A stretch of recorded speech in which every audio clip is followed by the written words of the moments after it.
प्यार में हमारा गे बनइल पागलवा घूमो हियौ गली गली सोनावा गे।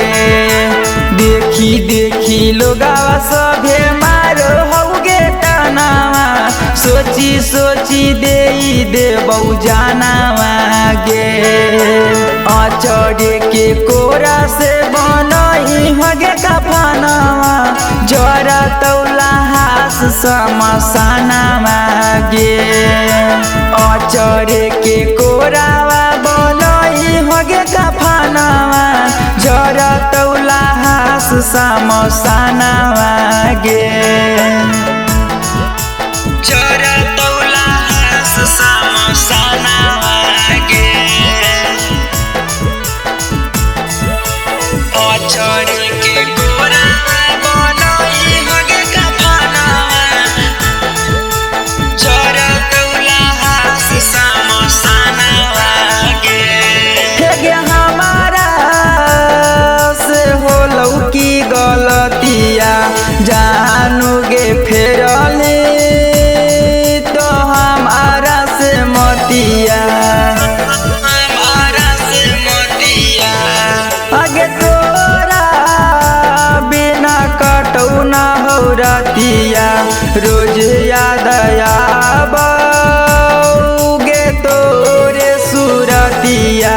चली जइबौ दुनिया से हे गे हमर सोनावा जरा तौला हास समसानवा गे। अचरे के कोरावा बनई हगे कफनवा जरा तौला हास समसानवा गे। जरा तौला हास समसानवा गे। अचरे के कोरावा बनई हगे कफनवा जरा तौला हास समसानवा गे।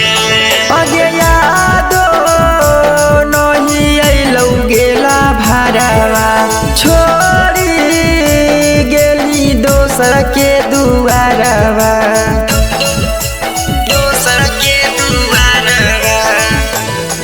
अगे तोरे में हकौगे परानवा तोरा बिना मरता जान गे सुभामावा। बनइली अजइया के जानू गे सजनावा जरा तौला हास समसानवा गे। अचरे के कोरावा बनई हो कफनवा जरा तौला हास समसानवा गे।